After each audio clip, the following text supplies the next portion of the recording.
Hello, all my dear students. Welcome back again on my YouTube channel literature word.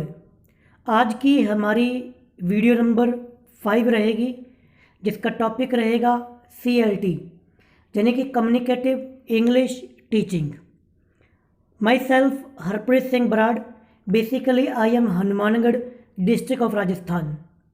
आप मेरे को मेरी Facebook ID और Instagram ID जो कि आपको स्क्रीन पर शो हो रही है, बराड़दीप लिरिक्स नाम से आईडीज़ हैं, इन पर आप मेरे को फॉलो कर सकते हो, ऐड कर सकते हो, ताकि आपकी कोई भी इंक्वायरी होती है, आप कुछ पूछना चाहते हो तो डायरेक्टली ईजिली आप मेरे से कांटेक्ट कर पाओगे।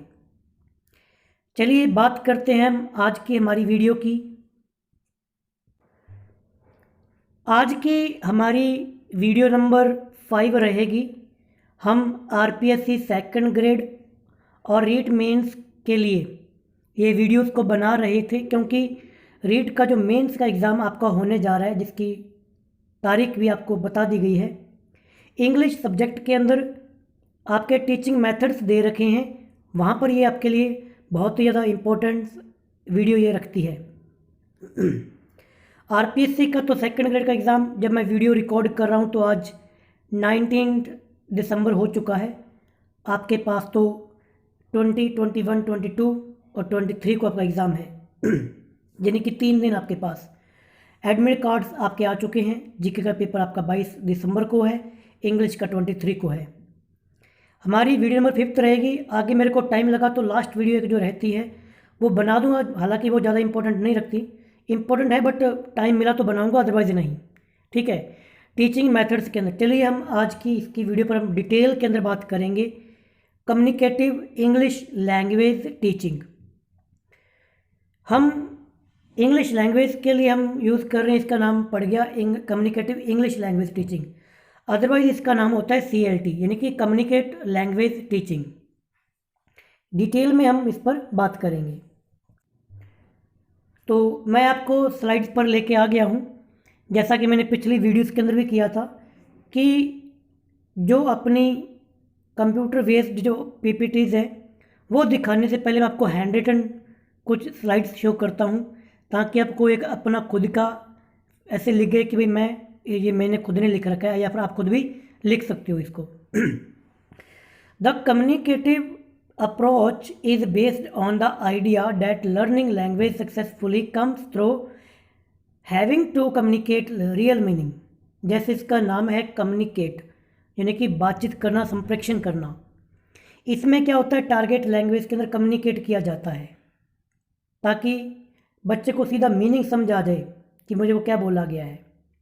The communicative approach is generally referred to as the functional notion approach. अब ये फंक्शनल और नोशन अप्रोच कैसे है? फंक्शंस, क्योंकि ये सीधा आपको डायरेक्टली फंक्शन पे कार्य करने पर कहता है। इसमें आपको कोई ग्रामर से लेना कुछ नहीं है।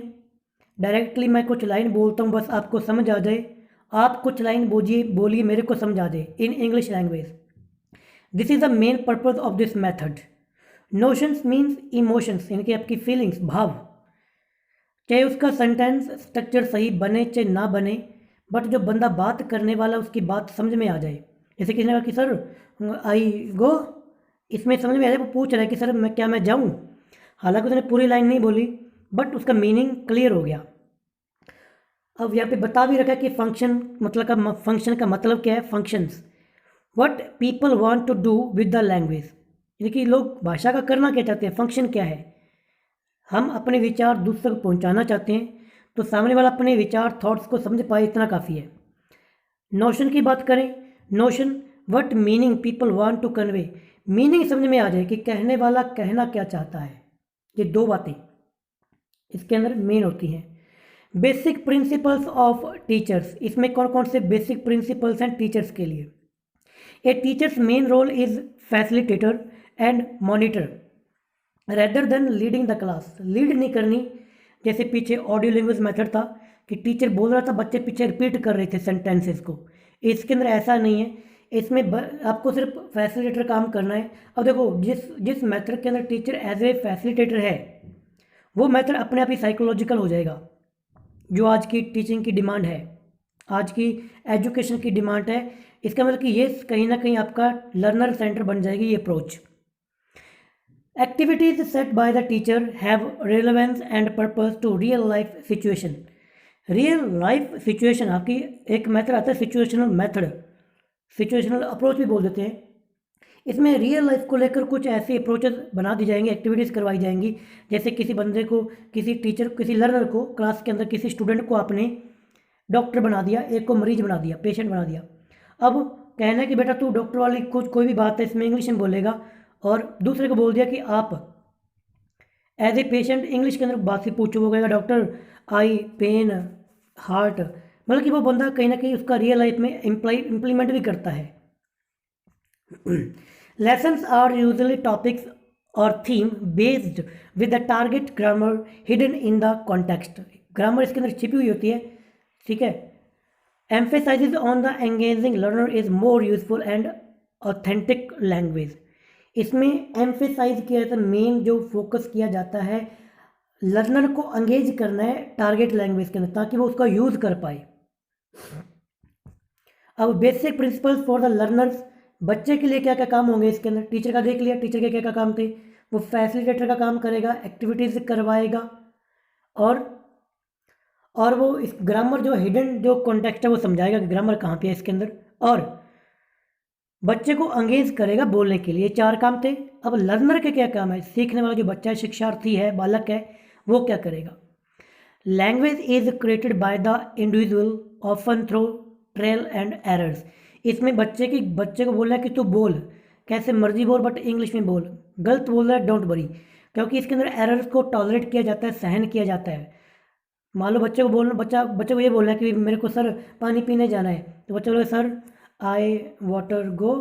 हालांकि ये गलत है, बच्चे को ये नहीं कहना कि बेटा गलत है इसको सुधार, नहीं। गलतियाँ, एरर्स को टॉलरेट करना है इस मेथड के अंदर। Learner practice the target language as, practice करता है टारगेट लैंग्वेज की ए नंबर ऑफ टाइम्स, बहुत बार। स्लोली बिल्डिंग ऑन द ऑक्यूरेसी, धीरे धीरे उसके अंदर ऑक्यूरेसी आ जाएगी, शुद्धता आ जाएगी। Learner are encouraged to speak and communicate from day one rather than just barking out repeating phrases. जिस प्रकार ऑडियो लिंगुअल मेथड के अंदर वो सीधे रिपीट कर रहा था, आई am going, I am coming, I am speaking, ऐसा कुछ नहीं। रियल लाइफ में डे टू डे उसको प्रैक्टिस करनी है, वो धीरे धीरे अपने आप ही वो सही इंग्लिश बोलना शुरू कर देगा।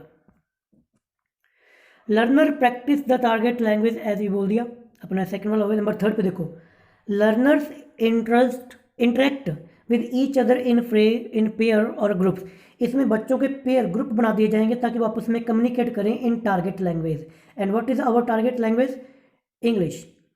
To encourage a flow of language and maximums and percentage of taking time, ताकि वो ज़्यादा प्रैक्टिस कर पाए, rather than just teacher to student and vice versa. क्योंकि बच्चे में कम्युनिकेट डायरेक्ट नहीं करना, पहले बच्चा ग्रुप में कुछ बोलना सीखता है, कुछ टीचर से, हालांकि गलतियाँ करेगा बट उसको सीखने दो। ये अपने भी पीछे देख ही लिया, ठीक है। एडवांटेज, इस मेथड की एडवांटेज क्या है? एडवांटेज यानी कि फ़ायदे क्या हैं? The interactions between students and teacher, इसमें क्या है कि फ़ायदा ये है कि बच्चा टीचर से इंटरेक्ट कर पाएगा, स्पीक कर पाएगा, क्योंकि टीचर बच्चे को डांटेगा नहीं कि बेटा तू गलत बोलता है, मेरे से बात मत कर, you are making mistake so you don't speak anything. No, teacher will say that you can speak, don't worry, you can commit many mistakes but don't worry, you will learn day by day. Teacher ये कहेगा कि तुम धीरे धीरे सीख जाओगे, don't worry. दूसरा, learner centred approach है, मेनली याद रखना learner centred. Fluency is the primary goal. Fluency यानी बंदा डायरेक्टली फुल, मतलब कि उसकी शुद्धता बोलने में सही हो जाए। ग्रामर के बाद में देखेंगे टास्क बेस्ड है, टास्क दिए जाते हैं कि भी रोल प्ले करने वाला बात हो जाएगी। फोकस ऑन मीनिंग, ग्रामर पे बेस नहीं है, कोई आपने कहाँ पे कौन सी क्या लगा दिया कोई बात नहीं है, बट मीनिंग क्लियर हो जाए। जैसे किसी बच्चे को ये बोलना है कि सर मैं कल नहीं आऊँगा, या फिर मैं अपनी मामा की शादी में जा रहा हूँ, तो बच्चा बोल सकता है कि sir tomorrow I absent, I going maternal uncle marriage. उसने गलत सेंटेंस बोला, रुक रुक के बोला है, वो धीरे धीरे 2-3 बार बोलेगा, वो बोलना सीख जाएगा। कॉम्पिटेंस इज द डिजायर गोल, बच्चा कम्युनिकेट पाए, this is the goal of this method, you can say also approach CLT। Disadvantage क्या क्या नुकसान है, अब देखो ऑरल पे है, स्पीकिंग करवा रहे हैं, ग्रामर छूट रही है, राइटिंग छूट रही है, रीडिंग छूट रही है।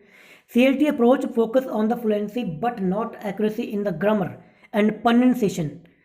फोकस है इसका सिर्फ फ्लुएंसी, बच्चा फ्लुएंसी बोले, प्रोनाउंसिएशन पर कोई ध्यान नहीं बेटा, कैसे मर्जी बोलो, जैसे मैं मेरा प्रोनाउंसिएशन सही नहीं है बट फ्लुएंसी के साथ बोल सकता हूँ। The monitoring ability of the teacher must be very good, monitoring ability of the teacher must be very good. But जो टीचर जो मॉनिटरिंग कर रहा है उसकी खुद की मॉनिटरिंग एबिलिटी बहुत अच्छी होनी चाहिए इसके अंदर। CLT does not focus on the error correction, इसमें गलतियों पर कोई नहीं है, गलतियाँ टॉलरेंट की जाती है, सहन की जाती है, गलतियों पर बच्चे को डांटा नहीं जाता, उसको इमोटिवेट किया जाता है कि बच्चा don't worry, you can speak but just speak fluently as I am speaking here. CLT does not focus towards, no grammar rules are present, कोई ग्रामर के रूल इसके अंदर नहीं बताए जाते। ओके, तो अब बात करते हैं हम पूरी इसकी हिस्ट्री की कि ये मेथड कहाँ से आया, कैसे आया। A background, the origin of communicate language teaching, जिसे शॉर्ट के अंदर CLT कहते हैं, are to be found in the British language teaching tradition in 1960, याद रखना ईयर। सिचुएशनल लैंग्वेज टीचिंग जो SLT था, is represented as the major British approach to teaching English as a foreign language, क्योंकि British के अंदर वो situational approach का भी यूज़ कर रहे थे। सिचुएशन वही हो गया, आपको उस बच्चे को एक ऐसी परिस्थिति देनी है, कंडीशन देनी है कि बच्चा उसमें कम्युनिकेट करे। SLT जो कि आपका situational language teaching, teach language by the practice basic structure. इसमें क्या था कि आप कहीं सोच रहे हो कि सर SLT कहाँ से आ गया। सिचुएशनल लैंग्वेज टीचिंग, ये और CLT दोनों कहीं ना कहीं इंटरलिंक्ड है, दोनों आपसे एक साथ नहीं पूछेगा, क्योंकि SLT से CLT निकल के आया था। Audio lingualism was rejected to the USA in mid 1960, जो ऑडियो लैंग्वेज मेथड था, जो हमने आर्मी मेथड था पीछे जो लास्ट वीडियो थे अपनी, उसको रिजेक्ट कर दिया गया क्योंकि वो रट्टाफिकेशन था। सेंटेंसेस, कितने सेंटेंसेस आप रटवाओगे, रियल लाइफ में बच्चा सोचेगा मैं तो ये तो करवाया ही नहीं, बच्चा बोलेगा नहीं, तो उसके अगेंस्ट ये एज ए रिएक्शन था। British applied linguistists began to call into questions the theoretical assumptions underlining situational language teaching. Situation के अंदर बच्चा बोल पाए, इसलिए ये मेथड निकल के आया कम्युनिकेट लैंग्वेज टीचिंग।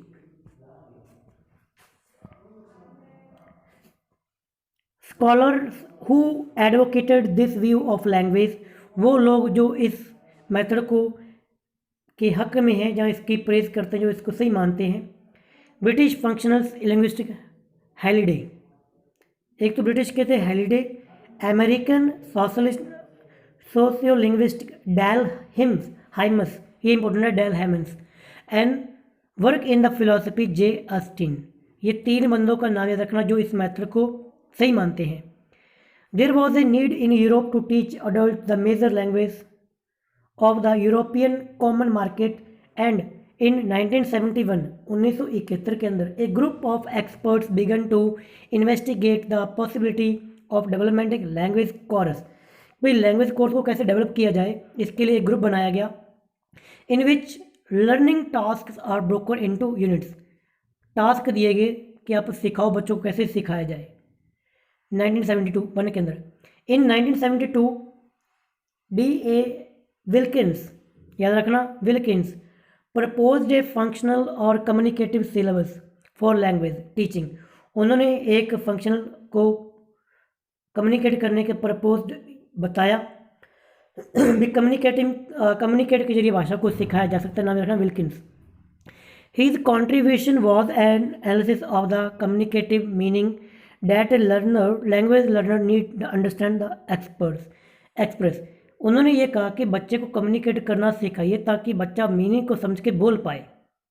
अब जैसे घर के अंदर अपने हिंदी, पंजाबी, मराठी, गुजराती बोलते हैं, क्या कभी सोचा है कि इसका मीनिंग सही है? अपने केवल बहुत से सेंटेंसेस गलत बोल देते हैं। जैसे कहते हैं भाई उड़ कर आ जाओ, तो उड़ के कैसे बंदे मतलब कहने वाला भाग के आओ, बट मीनिंग क्लियर हो जाता है। वैसे ही ये कहता है कि इंग्लिश का मीनिंग क्लियर हो जाए, बंदा कम्युनिकेट कर पाए। Wilkins 1972 defined two categories of meaning. उन्हें दो प्रकार की कैटेगरीज बताई मीनिंग की। National category concept such as a time sequence quantity location frequency, और कैटेगरी ऑफ कम्युनिकेटिव फंक्शन। एक तो विल्किंस का नाम जुड़ा हुआ याद रखना, बस आप इतना याद रखिए कि इसका नाम जुड़ा हुआ है CLT के साथ। बाकी नीचे the work was councils of Europe, नीचे वाले भी आप छोड़ सकते हो, ठीक है, ये अपने काम के नहीं है, जिसे काम के वही बताऊंगा। There are 2 versions of CLT, जो ये भी आपके छोड़ दीजिए इसको। ये देख लीजिए कि ऑडियो लैंग्वेज और कम्युनिकेटिव लैंग्वेज टीचिंग में क्या फ़र्क है, क्या कुछ होता है, फीचर्स क्या है। ऑडियो लैंग्वेज में क्या था, attend to structure from the more than meaning, कि उसमें मीनिंग की बात नहीं थी, बच्चे को सिर्फ स्ट्रक्चर रटवाए जाते थे। इसमें क्या meaning is Paramount. Demand memorisation of structure based dialogues, जो स्ट्रक्चर से उनका रट्टाफिकेशन करवाया जा रहा है। यहाँ पे क्या है, dialogues if used centre around communicative functions are and are not normally memorise, उसका रट्टा नहीं लगाना, चाहे सेंटेंस गलत हो जाए don't worry, but meaning clear हो। ऑडियो लैंग्वेज में क्या था, नंबर 3 जो पॉइंट है, language items are not necessarily contextualised. Language items को कोई ज़रूरत नहीं थी उनको कॉन्टेक्चुअलाइज करने की, बट इसमें क्या, कॉन्टेक्चुअलाइजेशन इज ए बेसिक परमाइज है इसके अंदर, यानी कि बच्चा कम्युनिकेट पाए, कॉन्टेक्स्ट का मीनिंग तो क्लियर हो। Language learning is learning structure sound communicate, इसमें मेन थे। Language learning is learning to, इसमें कुछ नहीं, लैंग्वेज को लर्न करना है, learning to, okay. Mastery over learning is short, इसमें क्या था, इफेक्टिव कम्युनिकेट इज शॉर्ट, बस कम्युनिकेट में कम्युनिकेट मीनिंग है। ऑडियो लैंग्वेज में बच्चे को सुनना, सिर्फ बोलना आना चाहिए, वो कहते हैं कि मीनिंग क्लियर चाहे हो ना हो, बट बोलना सही आना चाहिए।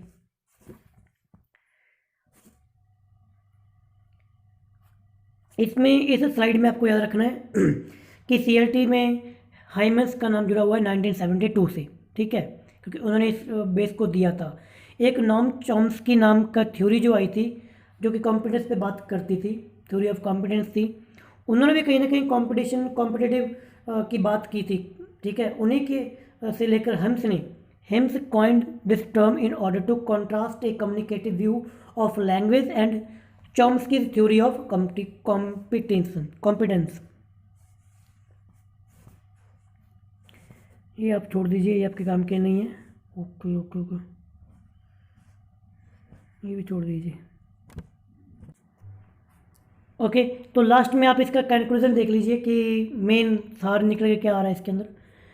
Conclusion, communicative language teaching is an approach which has principle as follow. इसके क्या क्या सिद्धांत हैं, अगर इसके प्रिंसिपल्स आपको क्लियर है तो आपकी ये थ्योरी पूरी कन्फर्म है। Learners learn a language through using it to communicate, इसमें भाषा का जो बच्चा सीखता है कम्युनिकेट करके। Authentic and meaningful communication should be the goal of the classroom activities, जो क्लास की एक्टिविटीज़ हैं उसके अंदर एक मीनिंगफुल और ऑथेंटिक कम्युनिकेशन हो पाए, ये इसका मेन गोल रहता है। Fluency is an important dimension of the communication. Fluency यानी कि बंदे का बोलने का लहजा, बच्चा रुक रुक ना बोले, ऐसे ना बोले आई गो कम, नहीं ऐसे नहीं, सीधा बोले I am going, I am coming, I go sir to water, मतलब कि सेंटेंस स्ट्रक्चर से गलत यूज़ कर ले, बट फ्लुएंसी होनी चाहिए। Communication involves the integration of different language skills, अलग अलग लैंग्वेज के स्किल्स को यूज़ किया जा सकता है। लर्निंग, जैसे कि मान लो कोई शब्द आपको मौके पे नहीं आ रहा, उसकी हिंदी वर्जन यूज़ कर लीजिए, but in fluency. Learning is a purpose of the creative constructions involve the trial and errors, इसमें गलतियों और ट्रायल का रूल होता है, बच्चे को ट्रायल्स करवाए जाते हैं, बंदे गलतियों को सहन किया जाता है। तो ये थी वे अपनी video CLT communicative learning approach language teaching. अब अगली वीडियो अगर मेरे को टाइम मिला तो मैं वीडियो बनाऊंगा, थोड़ा सोचता हूँ, बनानी हो तो मैं कल बना ही दूंगा, अदरवाइज़ मैं जितना मैंने करवाना था RPSC का सिलेबस मैंने करवा दिया। अब 23 को एग्ज़ाम दीजिए, फिर 23 को वीडियो रिकॉर्ड करेंगे टाइम मिला तो, आंसर कीज़ के अकॉर्डिंग। आपने बढ़िया रिस्पॉन्स दिया, इसके लिए थैंक यू, धन्यवाद आपका। नेक्स्ट वीडियो जो भी रहेगी आप चैनल से जुड़े रहिए, ठीक है। मिलेंगे नेक्स्ट वीडियो में। Bye bye, thank you, take care.